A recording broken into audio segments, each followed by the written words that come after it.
Welcome to episode 68 of Ring Talk. Myself, Martin Theobald, and with Steve Goodwin. How are you? I'm good, mate. How are you doing? I'm all right. I'm down this Saturday. I haven't been to a show in ages, so. So you got great show. Great show Saturday. The two top of the bills are going to be fantastic. Yeah, I've had an abnormal obsession with Mendes versus Parpa for a while now, and I'm not even sure why, but I'm looking forward to watching that fight. I think because Daniel had an issue with me when I said he was going to lose a fight, so. Oh, that's right. He did, didn't he? Yeah. So no, I'm completely neutral this time, and I'm not going to make any predictions, but it will be a cracking fight, irrespective. You've got a Trevorism. This is almost a weekly issue. I'm not sure what to call it. Following on from his golfers will make great boxers.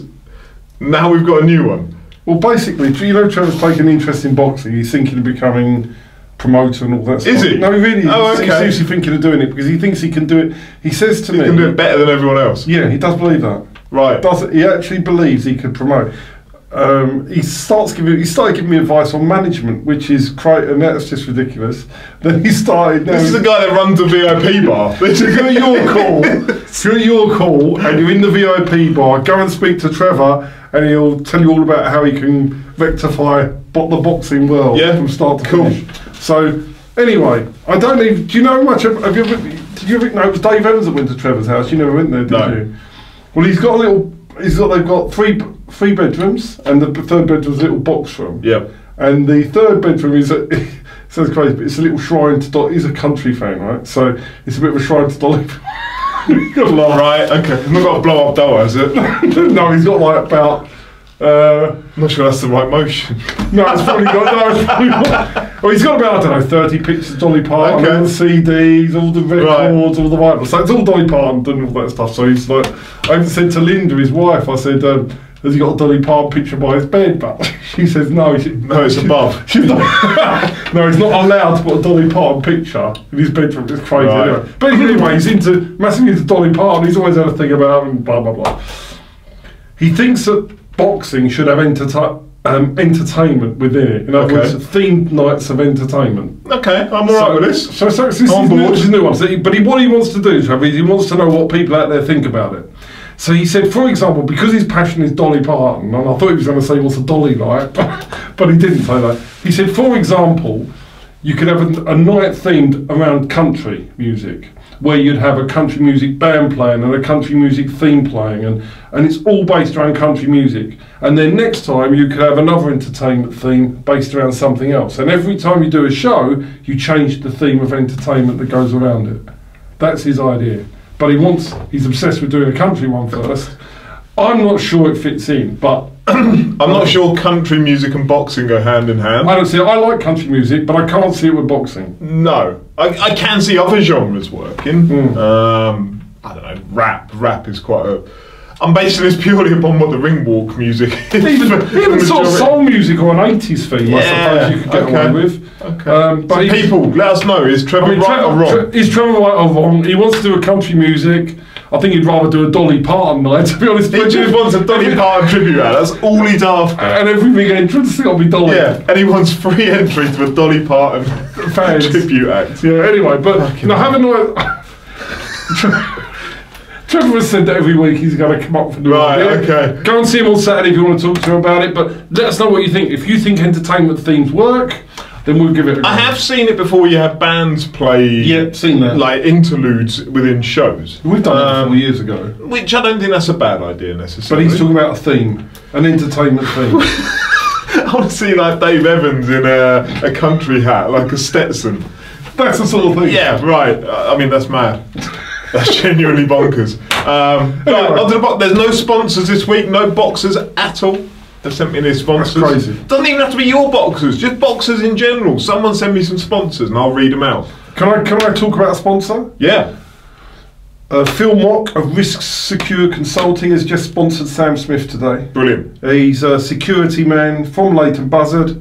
And he has just got involved in sponsoring Sam Smith. So wonderful. He's sponsoring her fight for this weekend and a couple of other things as well. So if you want security needs, hook up with Phil Mock at Risk Secure Consulting. He'll advise you on all security It's not boxing, but all physical security for your firm. In Buzzard or nationwide? Nationwide he does it. Right. But it's more about your business premises and stuff like that. So we'll give him a shout out. Risk Secure Consulting. We'll put his details up on the screen behind us.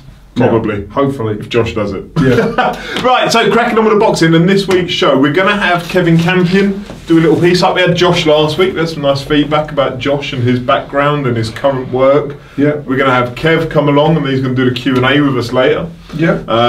Going to play some footage, because Goodwin Boxing started putting more footage up of shows. Yes. And that's a new thing we're starting to do. Yeah. Going to start doing some more this weekend, have a bit of a play about with it as well. So that includes fights and the I love that behind the scenes stuff.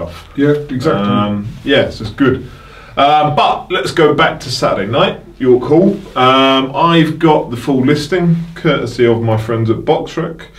It was actually a good show. You know, it was a good show. There were some upsets, weren't there? There were some upsets, some close fights.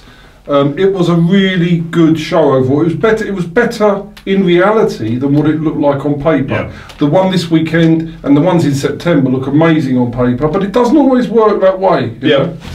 Yeah, it was a bit like that MTK show from York Hall Friday night. Looked brilliant on paper, to be fair to him.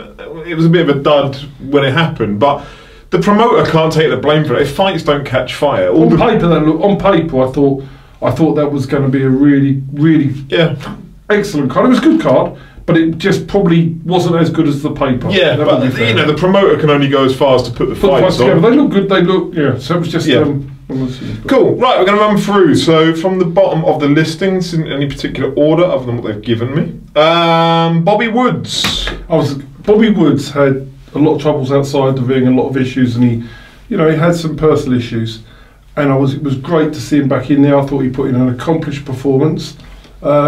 And it was just really good after that length of time to see him back, and I was really happy with Bobby. I think he definitely wins titles, but we just got to get the momentum going and the numbers building. But no, I'm really happy with Bobby. Yeah. So four round points win against Naheem Chowdhury. Yeah. Jordan Dujon making his debut. Mickey Moo's fight looked really competent, really good, a bit raw. But I spoke to Mickey in America that night because he'd been over with Richard Comey. And I just said to him, I think he'll be all right for you in the future. Yeah, a shout out to Richard Comey for amazing. Richard winning the world title. Now defending. Yeah. Now I think they're going for Lopez. I'm going to book I'm booking. I am getting. That's a fight. I am going. We are going. We are going to America to support me. That fight I want to see, because I think that's a fight. That's a fight. A better fight than Lomachenko. It's just a fight. I will go to America for that fight. Teofimo Lopez is a horrible animal of a man. Richard Comey has turned into this animal. Wow. Good fight. I want to go to that. Well done, Richard. And Mickey. Superb. Mickey Moo has done an unbelievable job, and it shows what happens when he picked up a kid from Ghana, right? Literally off the streets in a little gym, and they stuck together and they went to a world title together.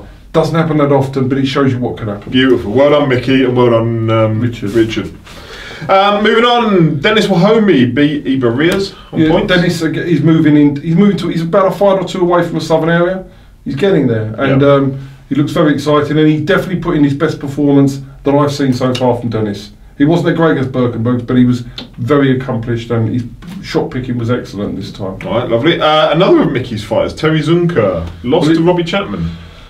Lost to Robbie Chapman. I think we're going to see some footage of this.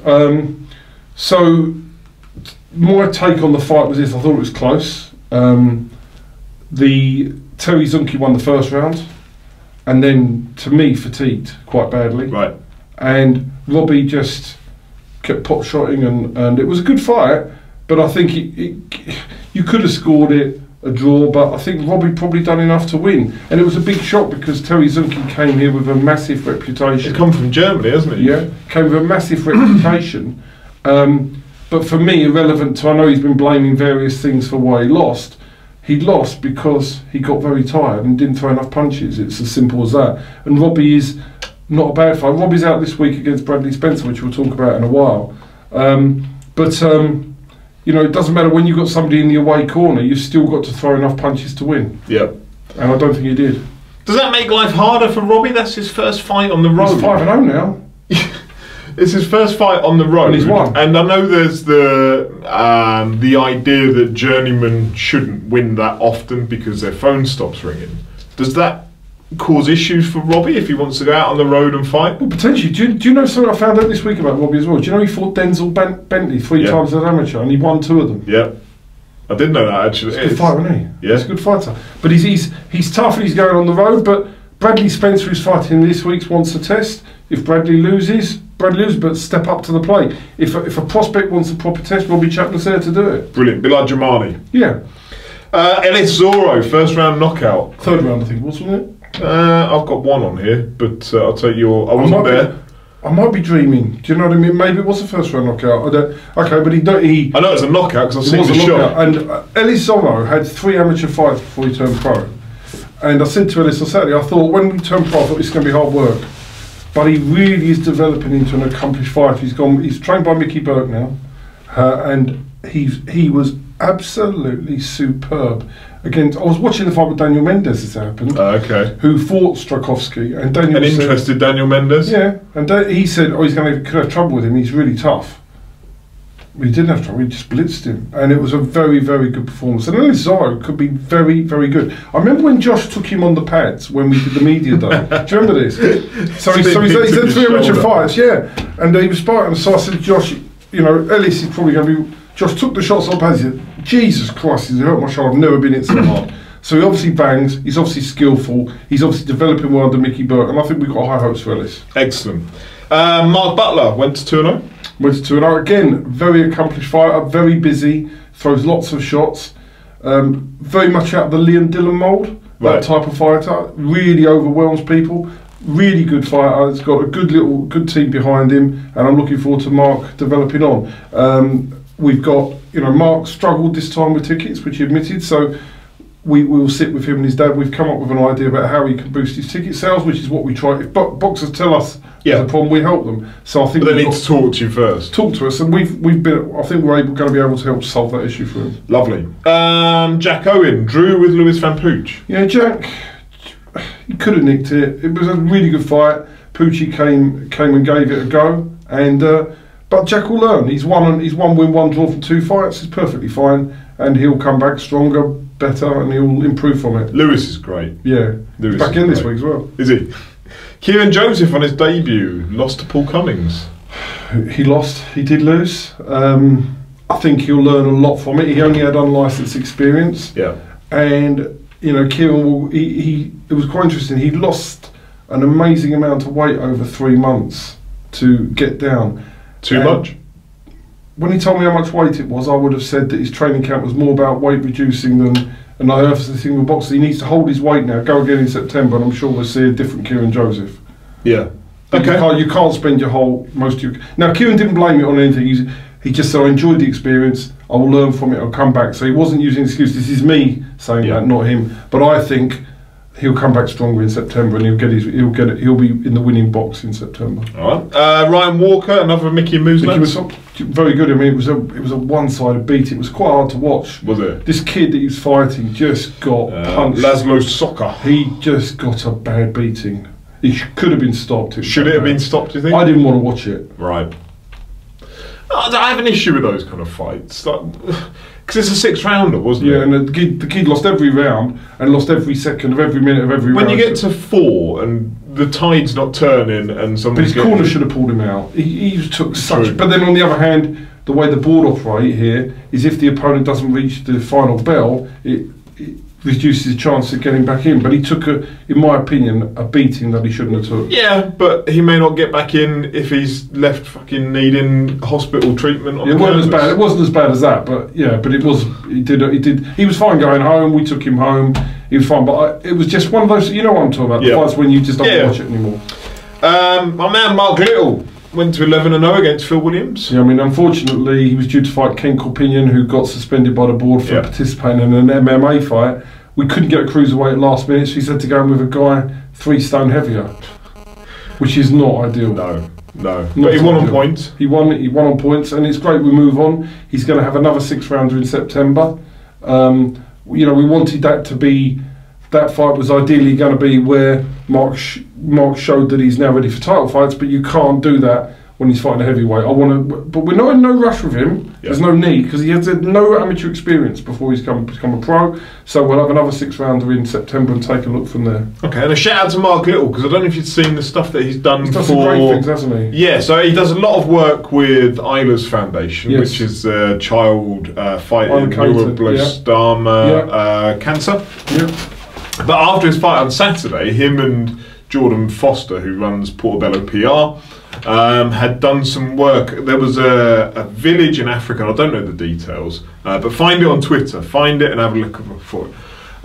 There was a young child who'd got Noble written across his back, so as a West Ham fan, this child had Noble as in Mark Noble. So Mark had then, Mark Little had gone onto Twitter and said he was going to go and buy a West Ham shirt and see if he could get it signed by Mark Noble. And so then this kind of gathered traction, and one of the children of the board of one of the West Ham people said, I'll sort this out, don't worry, I'll get it signed, I'll get it sent off, we'll get it to this village in Africa. And so they started up a GoFundMe page to try and raise £1,000 for kit for these kids in this village because they hadn't got, you know, football boots and goals and balls. So they tried to raise £1,000, and by this morning they'd raised £2,500, which is all going to go out to this village in Africa to help these kids pursue their dreams. They could be the footballing Richard Comey, they could be anything. They, you know, these things, but brilliant that they're such a good story. Mark is such a good guy as a person. As a person, he's take the boxing out of it. He's the sort of person that you'd like to have in your life. Yeah, irrelevant to boxing. Yeah. So yeah, just a little mention about that. Look it up. Jerome Campbell beat Lee Connolly on points. Jerome Campbell. Lee said after the fight, I didn't think he was going to be as good as that. Okay. So Jerome, and Lee knows a good fighter. And Jerome was. I thought Jerome was very, very good. Best performance to date. So we're going to sit down. He wants to step up again. He wants. So you know, we're going to sit down and work out a plan for him. Yeah. Right. I'll save these two till the end because they go hand in hand almost. Dean Richardson got the stoppage win. He was due to fight Nathan Graham, who pulled out 10 days before. We got this Russian in that nobody had seen any footage of. Dean rang me after. He said, "Don't send me any more like him." Sergey was so tough. The fight's on YouTube. You can watch it. Have you seen it yet? I have. Yeah. I've seen it. What did you think? I thought Dean handled himself very well. I thought for a fight that was at short notice, and I know we discussed it last week about what his mentality might be, pissed off or, you know, a bit bewildered or whatever it could have been. I thought he was very mature in the way he went about breaking him down. And then when he got the opportunity, he stepped in, and you know, when he hit that lad and you could see him kind of buckle a bit at the knees, and then Dean took his opportunity. But I thought it was a very mature adult performance. I thought he looked really good. Yeah, so I was really pleased with him, and I think he's done really well. So yeah, so it was great. So he'll move on now. Well, hopefully he was, because he was due to contest the final eliminator for the Southern area. Yeah. So fair enough. And then finally, Sean Robinson against John Brennan. Referee, it's quite interesting indeed. John Brennan, people thought they won by 3 rounds, which I think was a unique take on it. We've not been disrespectful to them, but there was nobody else at ringside who thought that, and that's even people are independent. I'd be interested when the Boxing News give their score. I'm sure they won't score it that way. I had Sean winning it by a couple of rounds, if not. There were independent people that we're not going to name on here that are educated enough to know their boxing, very educated, that had Sean winning by a round, maybe 2. Yeah.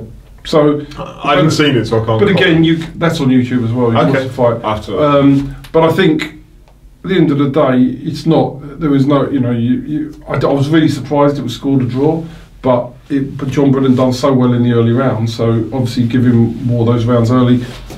You can't argue with it. It wasn't a win that was a robbery. No way it was a robbery. But you know, Sean done well. Lost. His draw still means he keeps the title. So we move on. Yeah, I know Kev worked his corner because he works with Terry, and he said he thought Sean came through that early period well when he was hurt early. Yeah, but he was saying about the cut above the eyelid, and but by the sounds of it, it will do Sean the world of good to go through that storm, and come out the other side still with his title, still undefeated. Exactly. Yeah. Right, so we're going to move on to this weekend. Yes. Your call. What time do the doors start off? Doors are 3:30. First fight 4 o'clock. Tickets? Ringside is as good as gone. VIPs are gone. You've got a few on reserves left. Normally you'll tell people when there are tickets. Yeah. You're not very enthusiastic about it. There are not many tickets left. Okay. So contact boxers or get onto myfighttickets.com. I mean, whether they'll be available on the door, I don't know. Okay. I think they'll make strong. So if you haven't bought your ticket, get it before the weekend because you may get turned away. And you're going to try filming some of this and then get that footage up onto YouTube. Yeah, we're never going to go live because we don't want to affect the boxers' ticket sales. I said to you before, and it does. Yeah. But we don't see any problem in putting on. And we're just trying various ways of doing it. We put a few fights on from last week. We'll do a few from next week. But to have it on delay. Yeah. But we'll see. And then we may bring in the commentary and everything like that for it. But we're just looking at different ways of. We're playing with ideas at the moment. Yeah. All right, but you're cool. So we'll run through the card. Let's go from the bottom again on this. Neon Samuels. Brand new fighter with Xavier Miller's team down at IQ Boxing. Limited experience before today. Before Saturday, but he wanted to go pro. He's decent. Xavier doesn't tend to take on poor fighters. No, he doesn't. But I mean, he's very limited. He's hasn't got that much experience, so he's going to be fairly raw. But no, he's a decent level fighter. All right, cool. Sheikh Waziri, another Xavier fighter, heavyweight. Coolest name I've seen him. Big Sheikh, by the way. Big Sheikh. Is he big? Big. He's huge. Is he? Big Sheikh. He's massive. Nice. Big Sheikh. Best name. Throws bombs. Phil Williams needs to be on his metal this week. Everyone loves a heavyweight as well, don't they? Because you know they can do damage. It's going to be a good fight this week. Phil fight a cruiserweight last week. Now he's got a heavyweight this week. Nice. Go on, Phil. Well, I don't mean that. I mean, good luck to both of you. Yeah, exactly. Sam Smith, you mentioned her earlier. Yeah. She's coming down from Leeds. She was due to fight on a card last week. Was that Bateson? No, Glenn Banks. Okay. But the whole show was pulled. Right. Then she switched to a Mark Bateson show on the 13th. That was pulled. She desperately needs to get out and get a win so I can move on to something. So we've literally last second putting on this show for her. Cool. And we managed to drag in a sponsor for her to cover her fight. Excellent. Great. Excellent. Good luck, Sam. She's such a lovely woman, Sam. Isn't she? Just every week she shares this as a video, which not many of your boxers do, which they all fucking do, really. But listen, when somebody who does things like that for us needs help, we've delivered help. There you go. So and therefore there is a payback. Because sometimes you're going to make that extra effort, right? Because when she needed this fight and it was desperate, we will make the effort to make it happen because she's so good to us and does things for us. If you've got a boxer that doesn't do anything to help anything back, the brand and the product, then they're not going to. I'm not saying you won't help them, but you're not. I was around last night negotiating a sponsorship for her. Yeah. So it's so it is. Good on her. Yeah. William Webber, one of my favourites to watch. I really like him. Taking on guy with the winning record, Michael Gazdic. Yeah. So Gazdic's been over before. He fought Linus. Yeah. So it's a good fight. It's a good life for William. Gazdic's really tough. Yeah. Good fight. Good step up fight. I'm looking forward to seeing him. I think I keep saying the same thing. I really think he's going to be a champion. I think he's going to be a champion. Yeah. But he's very, very young. Yeah. And so we're going to develop him and develop him and develop him and develop him, and we'll deliver him at the right time. Last time he fought, I went and watched his fight up with his fans up in the balcony at your call. Bless his mum. She wants to be there because it's her son fighting, but she won't watch the fight. So she spends the entire 3 minutes of a round. It's like the Blair Witch Project. She just stood looking at the wall, waiting for the reaction of those around her. She's probably shell shocked at what happened to him on that match. That Nwankwo. But you see, that's not the only time it happens on these big shows. When these people, where we see people that lose when they're not getting the right advice. Yep. Say no more. But William now, he's getting the right advice. Yeah, yeah. Say no more, because I don't know who watches this. Found out some interesting stuff earlier. Yeah.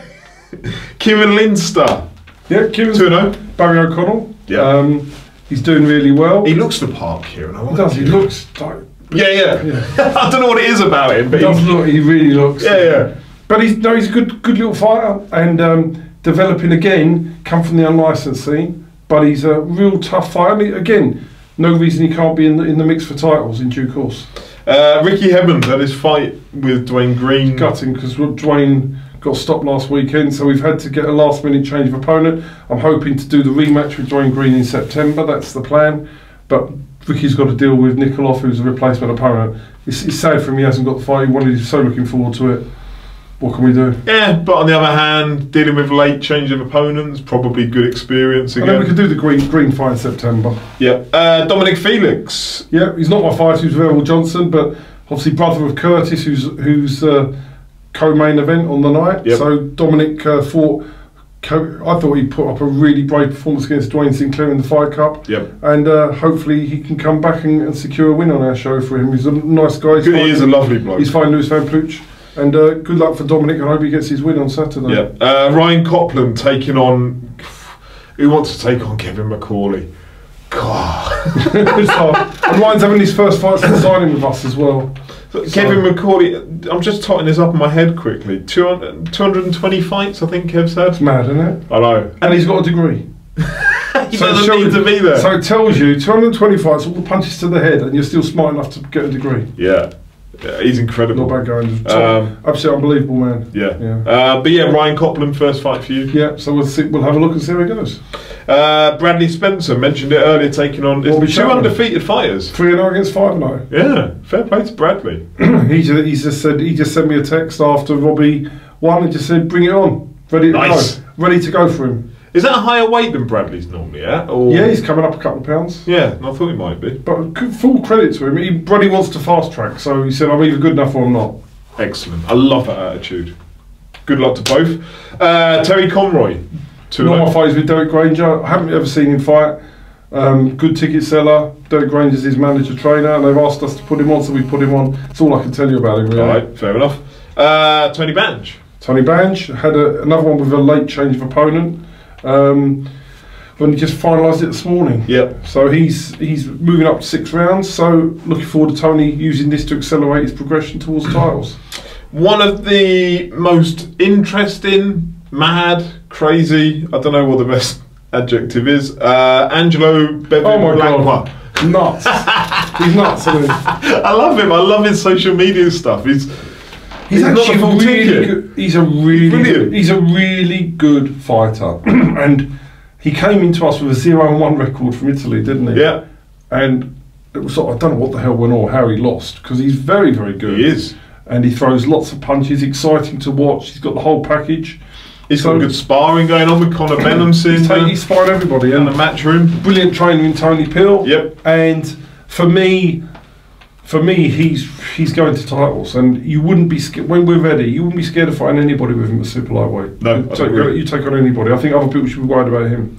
Liam Shinkwin returning. He's off today. He had a car crash. Oh shit. Okay. Sorry, Liam. I hope you're well, and I hope no, he's okay. But, okay, cool. Youssef Khoumari. One of our stars. One of my favourites. He's a great, one of our stars, mate. He's taking on Des Newton. Yeah. Youssef is moving at the right pace. He's one of these boxers that just says to Xavier and myself, his trainer Xavier, we'll go whatever route you want. And he's already beaten Dave Birmingham, who competed for Southern Area. I think Youssef wins the Southern Area now. We know he wins it now. There's nobody out there he doesn't beat. Yeah. But we don't want to win it now, because once we're there, we're forced to fight things we don't want to do. So we're going to time it right. Yeah. That gym with Xavier, they've got such a respect for Xavier. It's mad. I remember. So they should have. Absolutely. But I mean that level is not unheard of, but it's so full. When Kay prosper, because Kay can't fucking tell the time. I don't mean that literally, but he cannot turn up for anything on time. And so Xavier sent Youssef to go around his house and pick him up to a weigh-in. That was for the title fight, the English title fight. And Youssef, yep, all right, I'll go and taxi him, I'll pick him up, I'll drive from my house to his house and bring him back. didn't question it at all. Like, I love that. No, I love that. They're a great team, and it's a great gym, and they're expanding. There's more fighters going into that gym all the time. He's a great, and he's also, from my point of view, Xavier's an intellectual trainer. Yes. So you're not talking to you're talking to somebody who really gets everything about boxing. He's learning and he really just gets everything. So you can have proper conversations about opponents, type of fights, the routes you want to go, and he gets it. He really gets it. It's a pleasure. It's a pleasure to work with him and all his fighters. Yep. Oh, I forgot this dude's on the card. My man, Umar Sadiq. Umar, yeah, last minute addition. He's just without a fight at the moment, so asked to come on. So he's still with Frank Warren. Yep. And he just needs to keep busy fight. So met him on Saturday. Great to help them all out. Was he down on Saturday? He came to. He's such a dude, Umar, as well. He's such a nice man. He is, yeah. Do you know he does like salsa dancing, and he's just got this life that if you took every compartmentalised element and broke it up and then put it all back together, you would never assume there was a boxer there. No. Really nice. Everything about him. Nice guy. He just came to say thank you for putting him on the show. Did he? That's what he come for. Isn't that nice? Love it. Yeah, he's such a gentleman. He's nice, really nice guy. So I'm looking forward to seeing him box. And he's very respectful. Yeah. When he wanted to come on, he sent me a text saying, "Could you pass on Steve's number?" I said, "Do you want me to have a word or anything?" He said, "No, I'd rather do it myself. I'd rather ask him." Yeah. Such a respectful gent. On to the two main events. I can't wait for these. We'll start with Curtis Felix Jr. against Conor Vian. So 9-0 versus 10-1. So this is. I said this to somebody this week. Obviously, Curtis is my man. Conor Vian is a decent quality fighter. Yep. Obviously, I want to progress Curtis's career on. We've picked Conor Vian and I think it's a great fight. And we hope that Curtis is good enough. It's whether he's good enough to beat Conor. It's a massive step up for Curtis. And Conor's a top quality fighter. So he is. It's whether we have made the right fight at the right time for Curtis. And all will be revealed on Saturday night. I think with Curtis, anyone that beats Justin Mendes, that legitimises them in my head to a certain level, because Justin Mendes is the most awkward, horrible fighter to go against.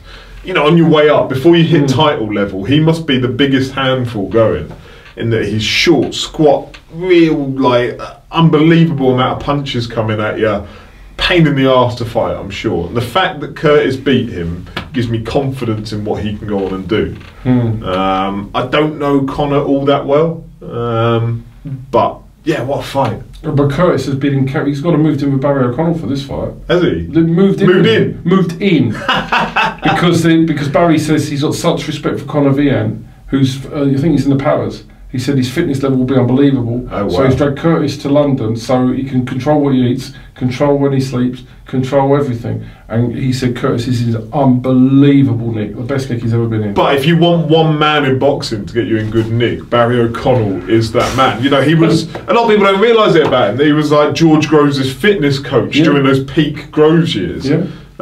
You know, is he ex-military? Yeah, he is. Yeah. But yeah, he can get a fighter as fit as they need to be, and he's a good motivator as well. And I don't know if you've never been to Barry's gym. No, when I go, if you're not, you need to come. State of mind. I've never. The gym is just mad. It's nuts. it's just total nuts. And I'm not going to say what goes on there, but it's nothing bad. But the atmosphere is just unbelievable. Yeah. And the camaraderie is fantastic. So it's a great gym. Great fight. Final one, co-main headline. Daniel Mendes, Nick Parpa. I mean, you can talk about this. So you manage both. They're both great guys, and they're both. Daniel's won the fight. Nick wanted the opportunity, so it made sense for Daniel. Made sense for Nick. Are you going to watch it through fingers? I'll watch it, but it's not again. You don't like it? It's a great fight. It's a great fight. So for you to watch it, but I think the way I've got to look at it is this: that both fighters have their opportunity. And I can't do any more than present the right fights at the right time to my fighters. I just would rather watch the Curtis Felix fight because it's against somebody else, and I much prefer that. You can be more invested. Yeah, it's much more. You as here, I'm watching something to see how it unravels, but yeah, I don't want anybody to get hurt. It's a bit like that. So what a fight though, because you've got two very different styles. In that I mean, if you took both of them and just put pictures up of them both, they both look like they beat the shit out of anyone. Like, Daniel is a huge unit of a man. God, isn't he? He's chiselled. Yeah. He's chiselled. Like, crazily so. Nick is like that, but shorter and squatter. Nick's kind of changed his style over time, hasn't he? So when he debuted, he was very much like, he had that Tyson-esque. Yeah. I'm not saying he was, the same or as good as Tyson, but he had that bobbing side to sides. But the rhythm never altered, so you could always read where he was coming in. But he's changed that over time. Well, Josh Burnham's also got hold of him for his last couple of fights. Yeah, because he originally went to Don Charles, and Don improved, and then he left Don Charles. Now he's back to Josh Burnham, and I think Josh Burnham's doing a great job with him. Yeah, but Daniel's a very thoughtful boxer. Daniel is a skilled man of total skill. He thinks, doesn't he? He moves in the direction. He's got a game plan. He's super intelligent. So what you're going to see here as a fight, in my opinion, is Daniel will be trying to outbox and pick Nick off, and it's whether Nick can corner him and land enough punches before Daniel's moved off again. And it's whether Nick can keep up that energy for the full, if it has to go, if he doesn't catch him early, say, or Daniel doesn't catch him early, but if it can go 7, 8, 9, has Nick got that same power, same energy, same... Well, as you know, Daniel has got that energy to go for 10 rounds. He did it against Danny Cousins. Yeah. And I've no idea if Nick does or doesn't. Well, nobody knows yet. His first 10 rounder. Yeah. But there's no doubt in my mind that he's trained it again. Josh Burnham's got him. And Josh Burnham's, I believe, is one of the top young coaches in the country. And there is no way Nick Parpa is going into there in anything other than 100% fitness. It's whether but sometimes when you deal with the bigger boys, it's their framework and the way that they're made that causes the problem rather than natural fitness. I mean, there's, for both of those two, the oxygenation of those muscles on both, because they're both stacked. Yeah. Getting the oxygen around those muscles for 30 minutes. Oh. God, I wouldn't fancy. But it's a great fight for the neutral. Not a great fight for me, but a great fight for the I'm going to enjoy it. Yeah, I'm sure you will. It'll be great. So remind people, what time are doors at your call? Doors 3:30. First fight will be 4. Yeah. We'll be done by probably, the latest we'll be done by is 11, but it could be done by about 10:15 tonight. Yep. All right, lovely. So we're going to switch over now. We're going to, by the magic of editing, bring in Kevin Campion. Yeah, head of events, troubleshooter extraordinaire. So we're going to speak to Kev, find out his background, his history, what he enjoys, what he doesn't do, some stuff about his ticketing, all of it. And then we're going to come back later for a Q&A with yourself again. Right, with us we have Kevin Campion. How you doing? Hello. Good, mate, you? I'm alright. What's your official job title? I haven't really got one. Head of events? Head of boxing or events manager mainly, or matchmaker, or... Okay. I'm kind of... yeah. You're a bit of everything, so we're going to go into that in time. But Jack of all trades, master of none. Yeah. So. Well, no, that's unfair. That's unfair. Not all trades. So Kev, for those of you that don't know, is Steve's kind of right-hand man alongside Josh, and with the help of Alan and lots of others, but an integral cog within the Goodwin Boxing system. I'm glad you think that. Not everyone would agree with you. But yeah. So if I just quickly kind of touch upon the areas that you work within in boxing, and we'll come back to them in more detail later. So let's see if I can do it without forgetting any. Okay. A coach, a second, a matchmaker, a designer for posters for various bits, and stuff, tickets, so head up myfighttickets.com, formerly iBoxing Tickets, which I still call it on here every now and then. And still the same company. It's still forward. You go on iBoxing. You go, auto forward. Have I missed anything?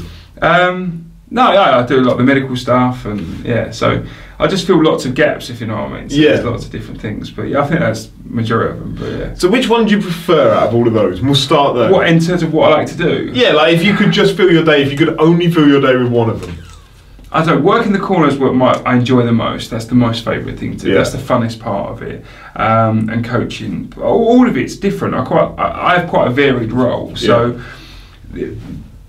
I do the stuff that you don't see. So none of the stuff I do is sexy. It's like you only ever notice the stuff I wouldn't do. but you wouldn't notice if it wasn't there. If it wasn't there, you would notice it. But you're like a bass guitarist. Yeah, basically. No one knows they're there. And if it wasn't there, that's it exactly right. So, shit. yeah, just like so, medicals. I do a lot of the medicals. Obviously, the events. I pretty much pull all the events together. I say we're quite lucky here. There's a lot of us we kind of do the matchmaking. I do the foreign stuff, but we talk about all the matches together, whether it be English or Steve predominantly does the English. But the three of us will talk together about matches and our opinions. I do some of the posters and the graphics and ask the experts and stuff, along with Josh. Josh does some as well. The videos, Josh does more of the videos, but I do some videos. Yeah, so just, website, me and Josh will share to do.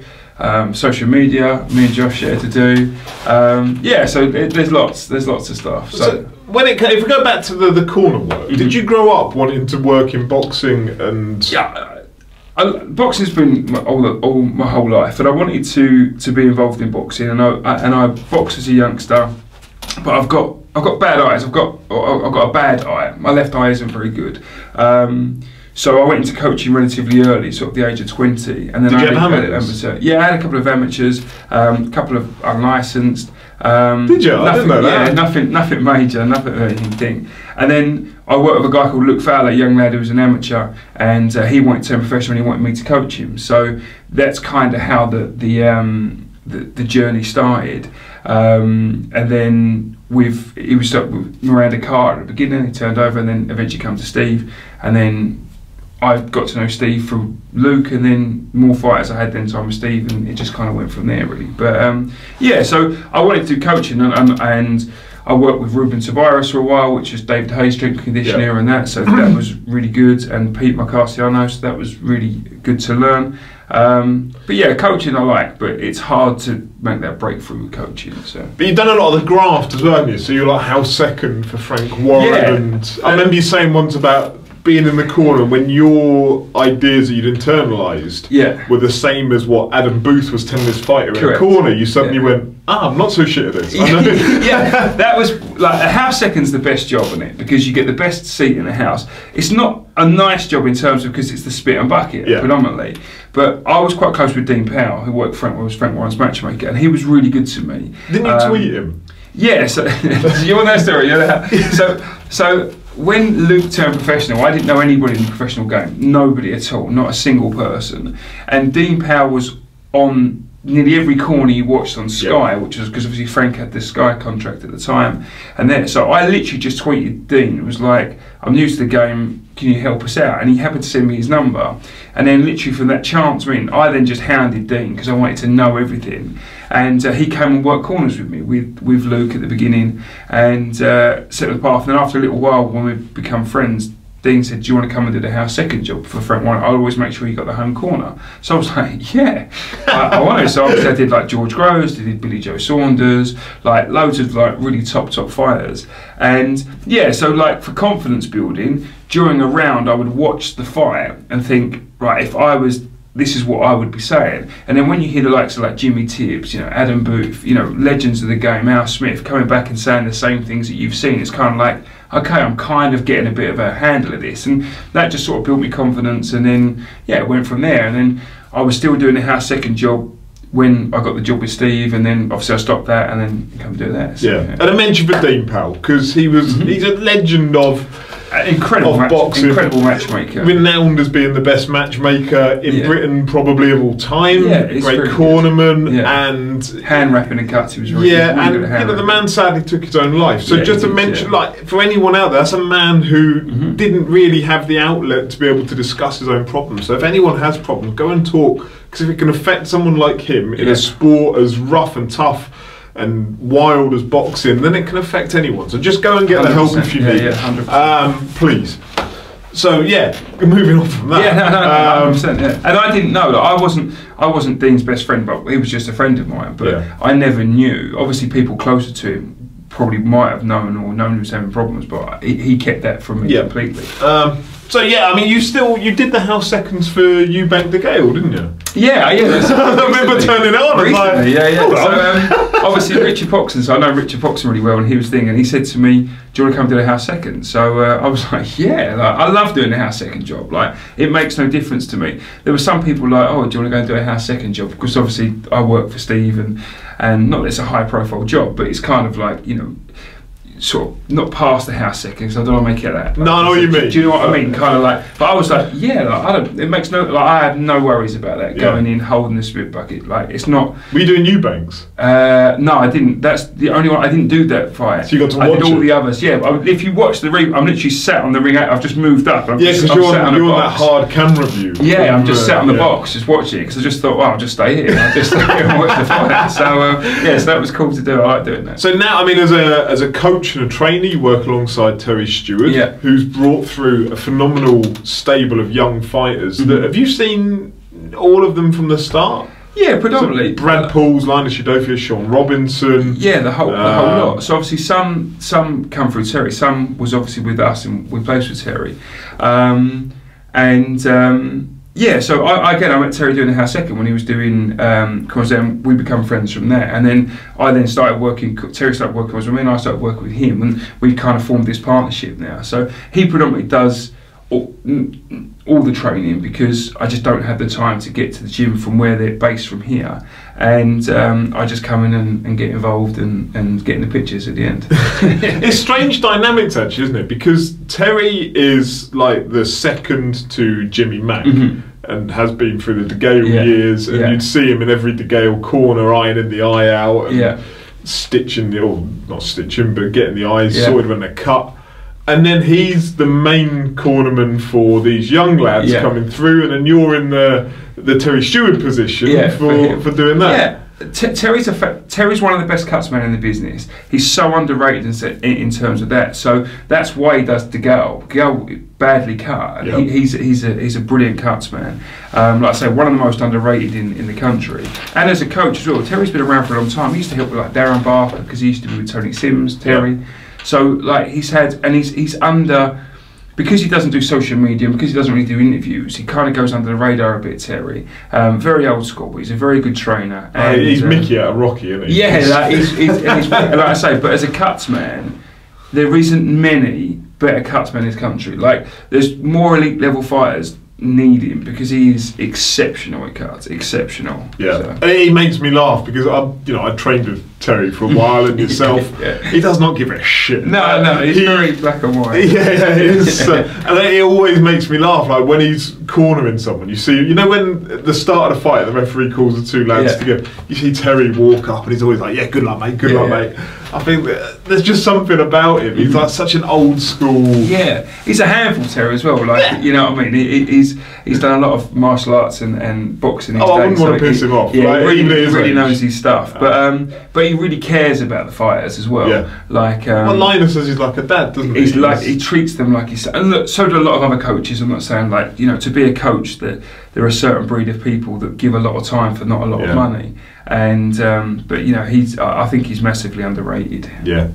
So we'll move on from that. So the My Fight Ticket stuff. So that started off as a bit of a brainchild, that it's making tickets accessible to small hall boxers to put out to their fans, where larger promotions would have Ticketmaster, would have those kind of platforms, StubHub, etc. Yeah. It's the same principles, but on a lower scale. Yeah. Hopefully, it all originally started from having a chat with Johnny Garton, actually, at one of the weigh-ins years and years ago, down at Pro SW gym. And as he come to the weigh-in when he was fighting on Goodwin shows, I had said to him, like, how's the week been? And he said to me, the last week is brutal for tickets, running around doing tickets when you're trying to make weight, etc. So I come away from that thinking, there's got to be something I can do for the fighters to try and make it. So the idea was to give them a free online platform, basically, like you say, Ticketmaster, StubHub, but for the fighters, so that if they buy from the fighter, it's accounted to the fighter. And with more morals than StubHub. That's not for me to do. It's for me to say. Yeah, so basically no resale on My Fight. Yeah, so we don't do resale, but literally, like, so we take up. If you buy from My Fight tickets from a fighter, we do all of the customer service for that. We get the ticket to the venue, or we get the ticket to the customer, and the boxer just gets the face value of the ticket at the end. We have to add a booking fee because obviously we have to have same day outfit. We have costs to run the site and to process payments, etc. So it started from there, and then obviously branched out to, well, we can sell promoters tickets as well, and then it's kind of just grown. I mean, we had the Haymaker when Haymaker was doing that. We was the main ticket platform for them. Didn't you have some of the Eubank ones? Yeah, we had some of the Eubank tickets on there as well. So yeah, look, it's basically a smaller version of that. The thing is, we're really focused on customer service. So the problem with a lot of the bigger platforms and big companies in general is customer service isn't great. With us, you'll get a designated person that is your rep. Like, you can tell, you'll have a WhatsApp number to message them on, you'll have their email address. So if you've got a question about the event or where are my tickets, and he goes, which for a £45 ticket, you ain't getting that anywhere else. No, exactly. Yeah, like literally, we don't make the company doesn't make lots of money because the margins are very small. But it's not about that. It's just about, we can help promoters, we can help fighters, and then the company can make a little bit of thing. But it's not great. But hopefully, look, it will grow, and hopefully, eventually, you want every small corporate and big pro. Look, if Matchroom, you're not closing the door. No, of course. Like, we'd like to facilitate, and we're able to do it. It's just. So how does it work? If I'm a promoter, say I'm Black Country Boxing up in the Midlands. They use us, by the way. Awesome, there you go. Right, so do they send you a batch of tickets to your address, and then you work your way through them and send them out individually? Effectively, all they can do, there's different ways. So for instance, someone like Black Country, they will post them themselves. So we'll sell them, and then we provide them. So yours is the platform rather than the admin. Then the thing, but then we do them, and we use Sanagar events as well. So they do it in the similar software. But everybody else, like we use Mo Pryor, obviously Steve Goodwin, Goodwin Boxing, Haymaker. We had stocker tickets and things. So it's however the promoter wants to do it. If they want to send us a stock of tickets, do it, we do it that way. Or if they want to send them themselves, then they can do it that way as well. Alright, fair enough. It's as flexible as they want it to be. What other bits we missed out about what you do? No, I think what's it like doing medicals for boxers? Because I'm not going to name anyone in particular, but I know certain boxers are shit at doing their medicals. Yeah, medicals is difficult because you've got a time frame on it. But presumably if I'm a boxer, right, and my medical is due to expire at the end of July, but I've got a fight coming up 1st of September. Yeah. Now, there's no point in me doing it at the end of July, so I'm going to leave it as late as possible. You think so that I get but you're better off doing it beforehand, and this is the problem. So yeah, that's why boxers leave it to try and get that full 365 days. The problem is, especially with brain scans, the technology in brain scans, the MR, you have two brain scans, MRI and MRI. We're not going to get too technical, but you have an MRI every year. Yep. But the technology changed about 24 months ago. So what's happening now is on brain scans, you're seeing much more than what you saw before. Yep. And as a result, it's generating more what they call scan queries, which is things that need further investigation. Which is where there's a small discrepancy or a large discrepancy between last year and this year. Correct. It might even be small, or it might be something they've seen this time they hadn't been able to see before. 90% of them are totally normal. Just it might be they moved, it could be just a shadow, it could be any sorts. But obviously sometimes there could be. But that means they need a second opinion upon the generally, yeah. So then it branches off into sort of like specialist areas, and that's where it becomes complicated. So if you have a medical issue, it will come to me predominantly at some stage, whether it's to do with the brain scan, whether it's to do with eyes, whether it's to do whatever. So then what happens is the board will probably make a recommendation. You have to go and have a neuropsychological report or another eye test, or you've got to have a CT scan or whatever. So then you have to then get them seen by that. You have to get the reports from that. You have to get that back to the board. The board then have to send it to the medical panel. They make a decision. So it's quite a lengthy process. It can be. So that's why the advice is try and get it done as soon as possible. Who is the duty of responsibility upon for knowing when the boxer's scans and medicals are due? Is that you or the boxer? It's collective. It's the boxer, the manager, and the promoter of the person that's on. So basically, when you do a show, so for instance, the show we got coming up this weekend, I'll submit the bout list to the board and multiple times. You have to do it 4 weeks out, and then you give them regular updates all the way through. In case you get changes. Because it does. Obviously, it changes day by day. What will then happen is they will then email you back an update and say, right, Mike Theobald needs his brain scan, Kevin Campion needs his eye test, Josh Goodwin's passed, or whatever. Yeah, exactly. So then The promoter then goes to the manager and says, right, Mike Theobald needs his brain scan, etc., and then the manager. But then the manager should know as well. But because you get so many, and because the dates are all over the place, it's difficult. So it's collectively, but the regulations probably say the manager, but it's collectively all together. And what's it like, the two strands that I was going to go into, in matchmaking, for...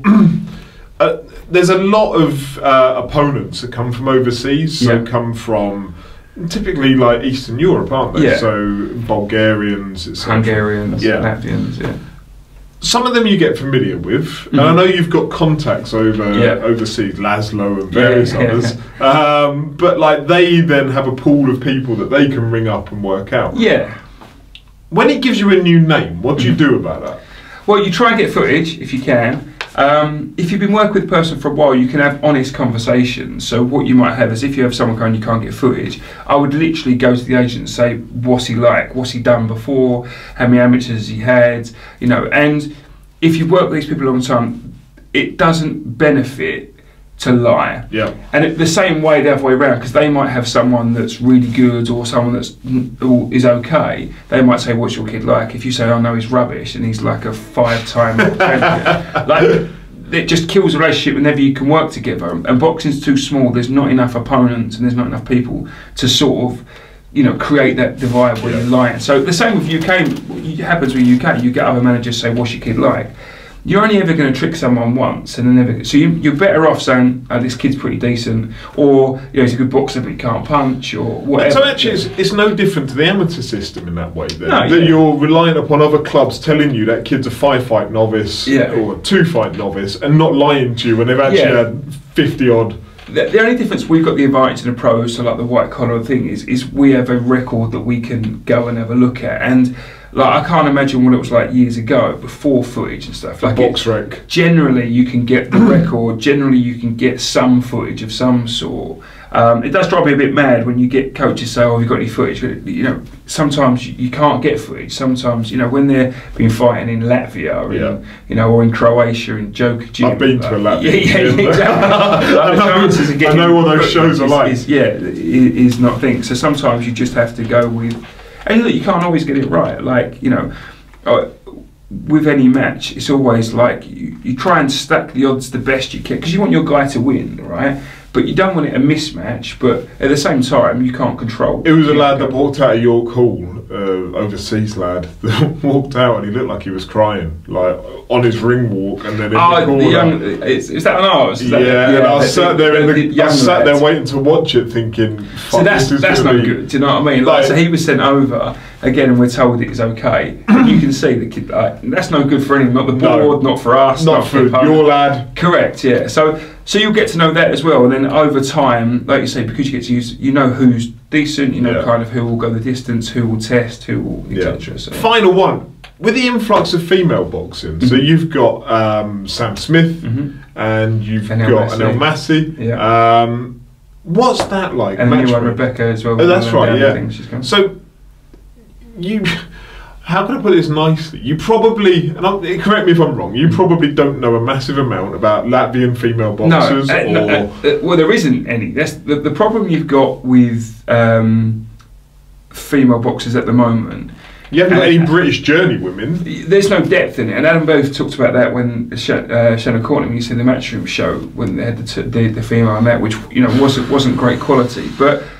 The trouble is there isn't the strength and depth there yet. Now it will happen as time goes on. It will definitely get stronger. You'll definitely get journeymen come out. You'll definitely get more foreign boxers. But it's really difficult. It's a great time to be a female boxer. Right? However, it's not a great time because you're pitched in. The level is here or here. There's not much in between, and that's the biggest challenge you've got in female boxing. So how do you go about educating yourself to learn about it, or is it in the same way? You're looking for footage, you're looking for who they fought. That records help as well, because you can look at, although it doesn't tell you the full story, you're looking at how they've performed against other people, then looking at who they fought, their records, so you get an idea of their level.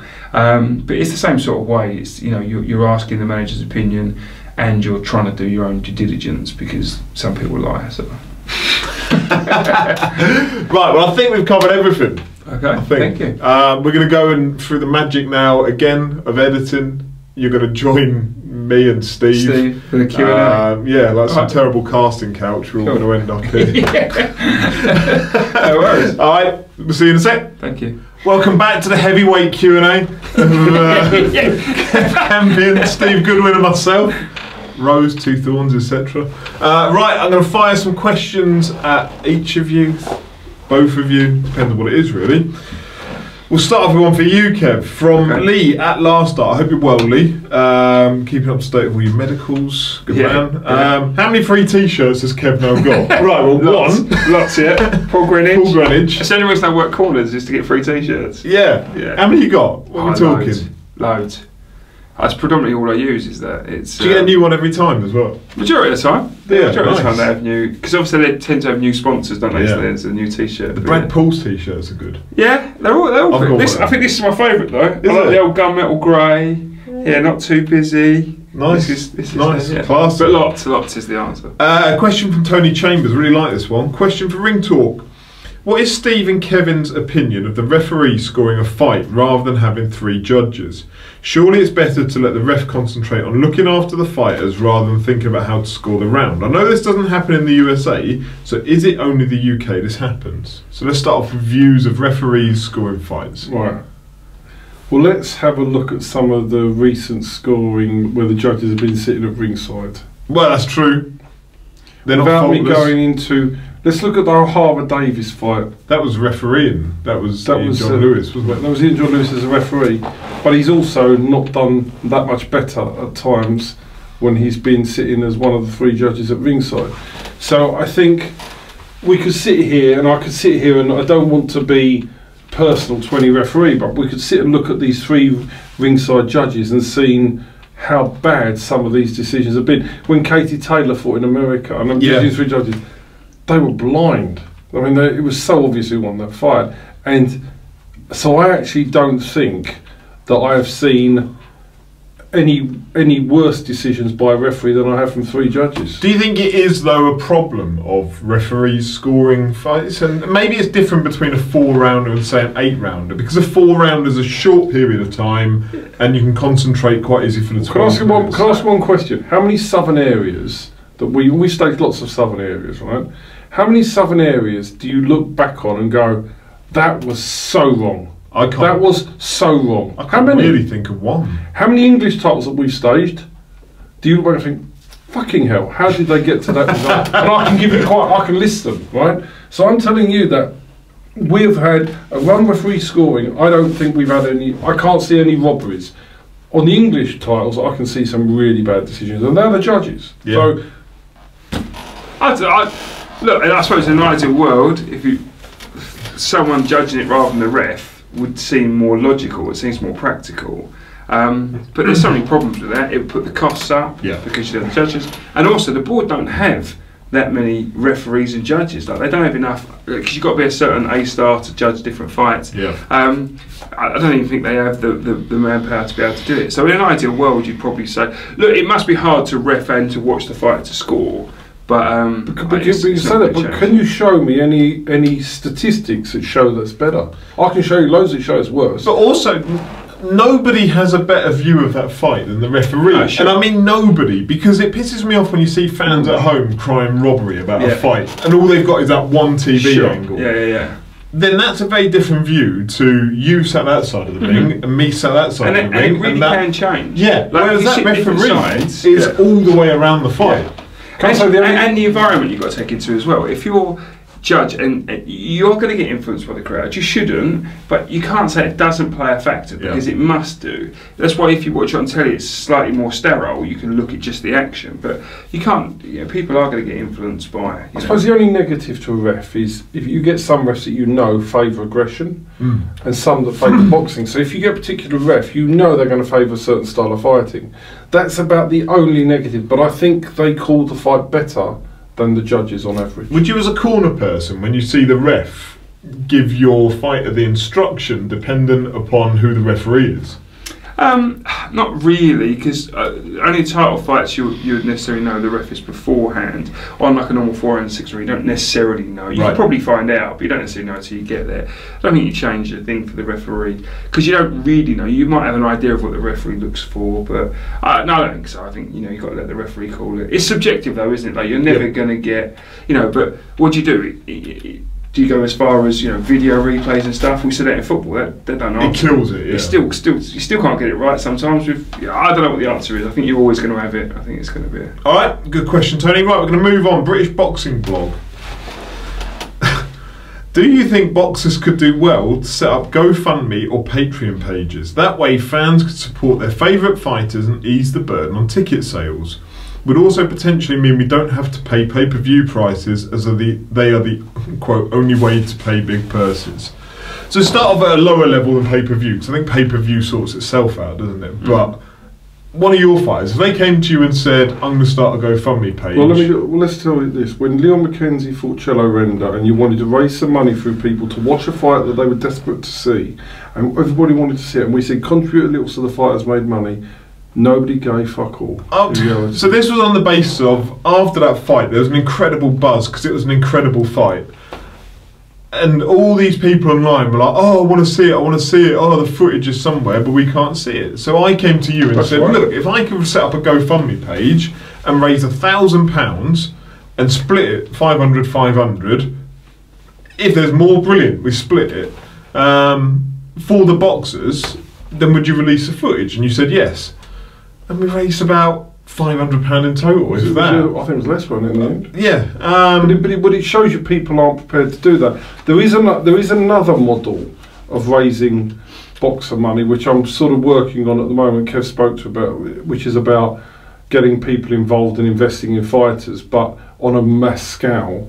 But I don't think a GoFundMe page will work because nobody's really going to do it, and they're not going to do it. You've got to put a proper package together that you can sell to somebody. So great idea, won't work in principle, but I've got another idea that may work. Yeah, I think it's difficult to keep asking fans to keep paying more as a GoFundMe page or it's pay-per-view. Because you're already kind of funding their career anyway by buying tickets. Yeah, so I think in theory it's a great idea, but to ask the boxing public to then just shell out for no, you know, for getting nothing back apart from the fact you can help your favourite fighter, I just don't know if it works. I don't think it's right to ask the fans to do that. There was one boxer I saw probably 9 months ago, who set up a GoFundMe page for his shoulder surgery. I'm not going to name who it was. Sure. But I thought, at least he's trying. But I don't agree with the principle of it. Because, like, I needed knee surgery. I didn't start a GoFundMe page. I just waited my time on the NHS. Now, that's your job. If it's your job and it's that important, you pay for it. I'm not paying for it. I'm not getting anything back out of it. I don't get to hold your belt once a month if, like... The only advantage is the market gets to decide whether it's worthy to invest in it or not. I don't have an issue with him trying. Exactly. I wouldn't pay for it. Exactly. And that's where GoFundMe pages I'm sure it wouldn't be successful. GoFundMe pages are for things where people need real help in life. And it may be somebody's got cancer and they're falling on hard times, or boxers need somewhere to live, or the Andrew Fairley thing. But not, you've got to if you're going to get people to invest in a fighter, there's got to be a return, either an emotive return, or a monetary return, or a physical return, or a benefit package. Without that, you're not going to get it. And that's, in reality, what we need to develop. Kev said to me, asked me about this a couple of months ago, and I said, I think I can devise a package. The only thing that'll be annoying is that we'll devise a package and people will just steal it. So that was the only thing that stopped me doing it, because I have got ideas that I think could work, but it just becomes it won't then become our idea. It'll just be something everybody can steal. So that's a bit annoying. So I haven't really decided how to go with it, but I have got an idea. How many ideas do you throw around the office each week? I don't know, the office. Where we do most of it is if we're in a car. If we're in a car travelling somewhere. Do you have to take notes? That tends to be where we tend to get most of it, I think. True. Because obviously we're separated in the office, so like we're completely different parts, so you don't get that organic. But when we're in the car for like a period of time, like me and Steve was in the car for like 4 hours the other day, you can get a lot done in that time, because it's like a 4-hour meeting where you're like four. So and you've got nothing else to do. Yeah, like literally. So I really like that. Even travelling to the venue and that, we do that quite a lot. When there's a lot of us in the car, like If we're not giving cestic. Yeah, if we're not giving cestic. But yeah, so. Question on Twitter from Highfield Boxing. Is it true that Steve bid less than $7,000 to put on Juma versus Chamberlain? I don't discard purse bids, but let's deal with the crux of it. We did say we weren't going to discuss Chamberlain. No, but I'm going to ask a question. I'm going to do it quite. I'm not going to discuss Chamberlain. Yeah. We bid more than anybody else, so nobody thought it was worth as much as we did. Yeah. And Dion Juma was quite happy with his financial package for the fight. End of story. Cool. Aid Hughes on Twitter. Are you going to be branching north for any shows? Love to attend one in the Midlands, if so. No. No? You haven't got any boxes up that way, have you? No, because in the Midlands, for example, we've got Earl Johnson and John Pegg that are in that area, and really, there's not a need for us to go into that area. There's other areas where we think we can develop it and get a lot of boxers. Black Country Boxing are up there, aren't they? Yeah, that's Earl Johnson. They did lots of shows. So we'll branch out here in this area, and we'll branch down in the Devon area, and we may branch out into the Kent area, but we will look for little places we can. And we definitely is something we want to do. But the Midlands doesn't cry for that. And the second issue is very important. If we're not managing the fighters, we don't want to branch out into an area and stage shows for other people's fighters, because that's just absolutely pointless from various angles and financially disastrous for various reasons. I like this one. Oliver McManus. Is Ibra Riaz the most surprisingly small fighter, height-wise? Every time I watch him fight, I have to remind myself he's usually weighing in the heavier fighter. Is there anyone else you can think of that's freakishly small? Showy the Showman. Showy the Showman. 4 foot. Yeah. 10? Yeah. When he came out for his first fight, when he fought the lad he beat on your show, I was like, how far away is he? Fucking what? Oh no! And then he came out and he could fight. Yeah, but he doesn't seem to fight anymore now, does he? He pulled out a couple of fights on our shows. He pulled out against Jack Hughes twice. Is this Rhys Taylor's show? Yeah, right. Yeah, he's pulled out twice against Jack Hughes. He can fight, that kid. As well. He can fight. I just don't know why he doesn't fight more. Yeah, I'd love to see more of him. Yeah, he's great, really entertaining, great fighter, but I don't know why he's just. I don't know about the short. He's right. He's tiddly, but he's really small. Can fight. He really is a good fighter. Yeah. Who else is small? We're not thinking of. Who's small for their weight? Nick Parpa's short for cruiser, isn't he? But he's stocky. He's like a transformer. Yeah, he's as wide as he is tall. He's strong. Boxing Luton. Sam Cox is small. He isn't he? But he should be at his weight, shouldn't he? Yeah, but he also looks like he should be on Love Island. He does, doesn't he? He does. I think we need to get him on Love Island. He'd love it. He'd be great on Love Island. Although he's got a girlfriend now. But he's got a girlfriend now. That probably wouldn't work. Got a year till next season. But if she dumps him, I think he could do well, and then you've got a real. He won't have to sell tickets anymore if he goes on Love Island. Do you watch Love Island, Go? No, I don't watch telly. You watching it? On to the next question. Are you watching? Right. No, so my missus watches it. Not the old missus. But I have more and more, like, I used to just sit and play Football Manager or whatever, and now I'm more like looking up, like, he's a prick, like, get him off, or go on, Anton. I'm watching you now, I can tell you all about it. Oh, yeah. So no, I am quite well versed. I don't watch telly, so I don't. And I do hope Michael dumps Amber.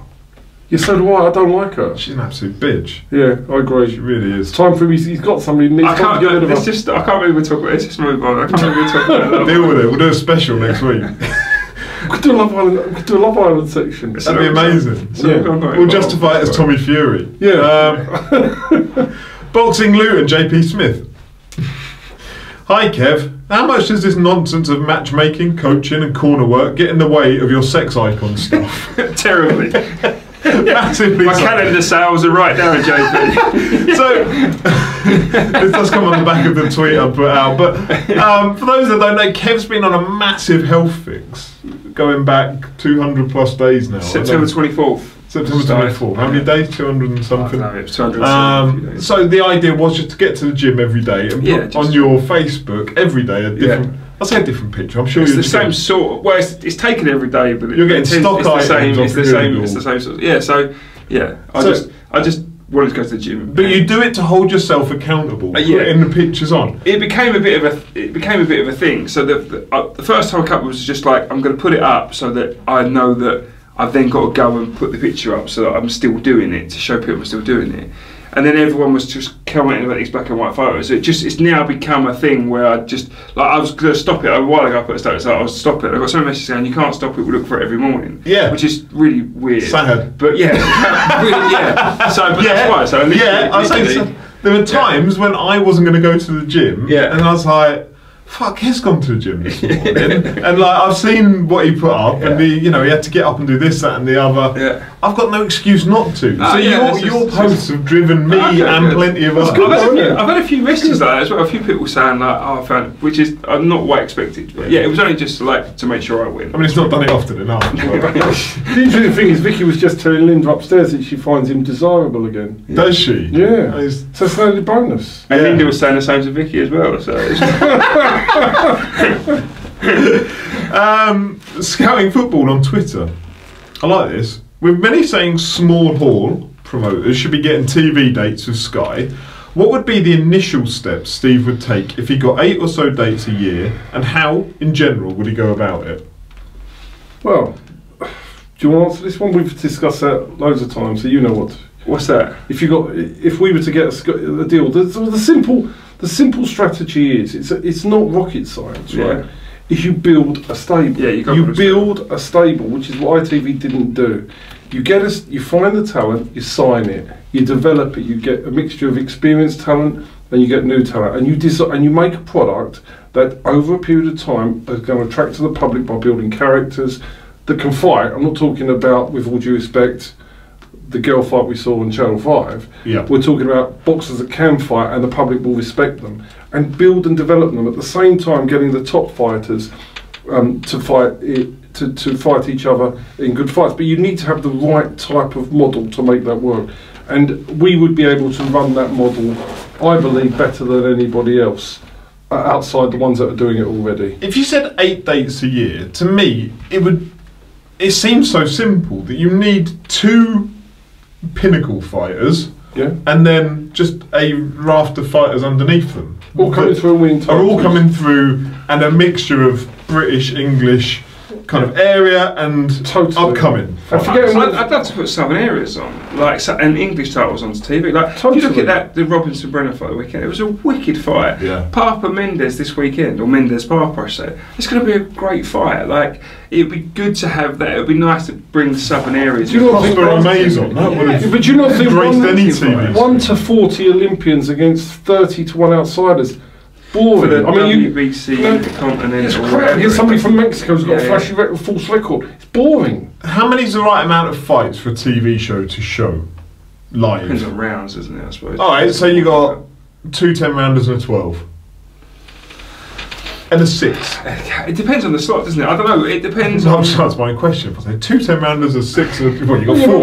No other option. But the other thing is you could have some of the fights on earlier, and if there is a good fight, you can show it delayed. But I think we've seen. I have a knowledge of what TV companies want, and what TV companies want is not really good for TV. They're just making serious errors of judgment. The people in powers are making serious mistakes on how they perceive that they should run a TV boxing platform, and they've got it. Channel 5, ITV, Dave got it all wrong. I'd like to cut down the amount of talking on boxing. Agree. And put more on. Even cut ring walks, make them a bit shorter, and put more boxing in. I appreciate it might be difficult when someone's scheduled for a 12-rounder, they get knocked out in 1. Sure. Then you've got those 33 minutes. Yeah, but if you've got enough good quality stuff on beforehand, you can slot those fights in. Don't want people talking for an hour. You've got really good fights on just on the undercard, and you can slot them in. Agreed.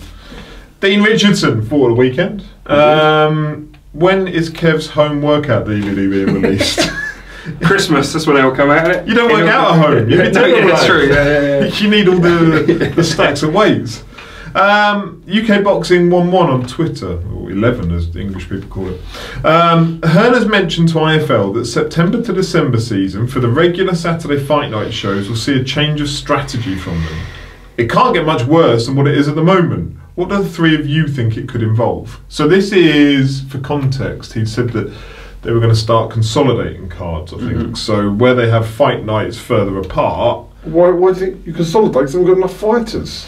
But It's a consolidation. You haven't got anybody. You've got no fights to put on. You've got to consolidate. I found it hilarious that you're talking about consolidating. I looked it up, and he's promoted, I think it was 4 fight night shows in 2019. We're in July. We're nearly in August. He's just cancelled one for this Saturday coming.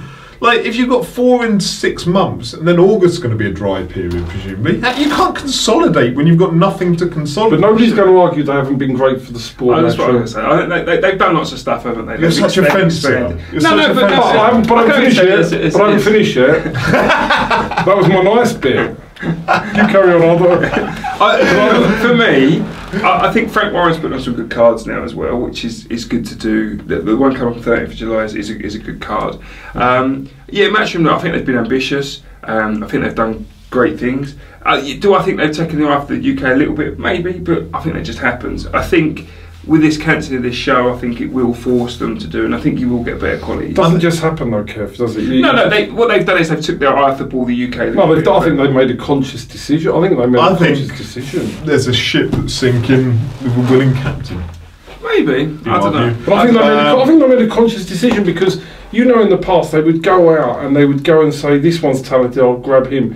Sure. They're not grabbing anybody. No, but don't forget they're only a relatively small team, aren't they? So they've got masses of. They've got. I know, but there's still only so much can do. But we'll see. I think it's a conscious.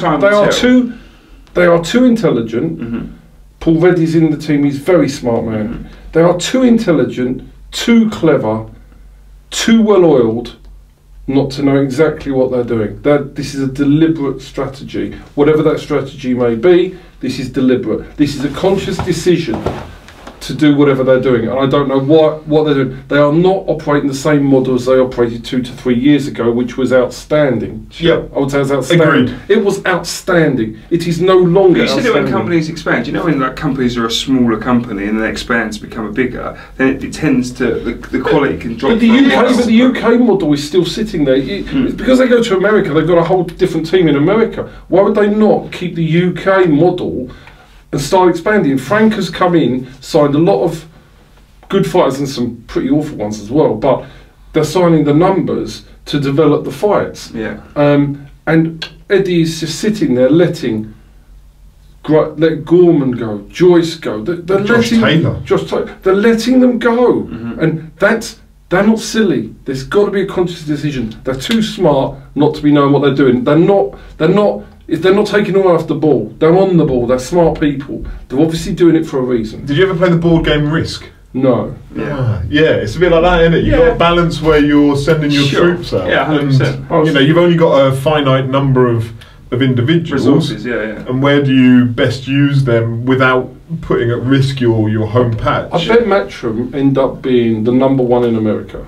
I agree. I think they're a great promotional company, but I believe they want to be globally #1 and take over America. Yeah. It's as if they're a bit fed up with the British model. I think what they will hang themselves on with this is that in that same interview, Hearn was talking about consolidating fight nights. Then he started saying about Lomachenko Campbell, and there were a couple of other big fights that he threw in there in the mix.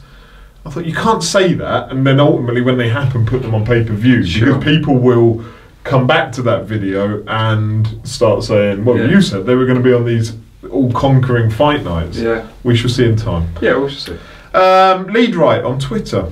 What goes into matchmaking beyond watching fight tapes and studying records? We kind of discussed this in the Q&A. In the thing going on. You're trying to speak to managers from what you've seen yourself. The other thing also is, I don't know if you covered it, about taking an individual boxer and looking at the type of opponent that they need. You can't always do that, can you? No, sure. But I think if you've got a fighter you think he's had 4 hands-up journeymen, then you want to fight a different type of fighter who maybe who's going to come at him and try and have a look at them in different circumstances. So I think that's important. Other part of it, how much has Kevin's work in the corner aided him in being a better matchmaker?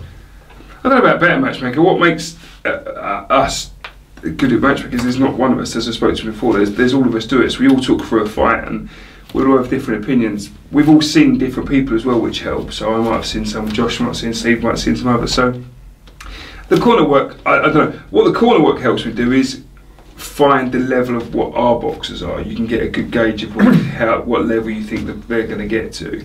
So then it does help. I suppose that does help them. Yeah. That's an important part, though, isn't it? Because you've got to try and gauge where you are in reality and be realistic in your expectations. Will you work corners if it's two Goodwin fighters against each other?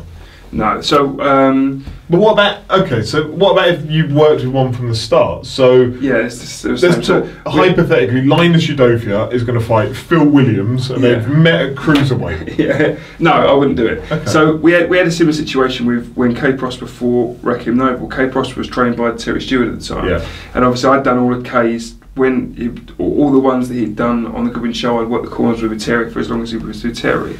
But once he fought Raheem, because Raheem was us, I wouldn't do it. It's just not right to try and if it's two Goodwin fighters. It's a bit of a conflict we don't need. Fair enough. Beyond the Ropes podcast on Twitter.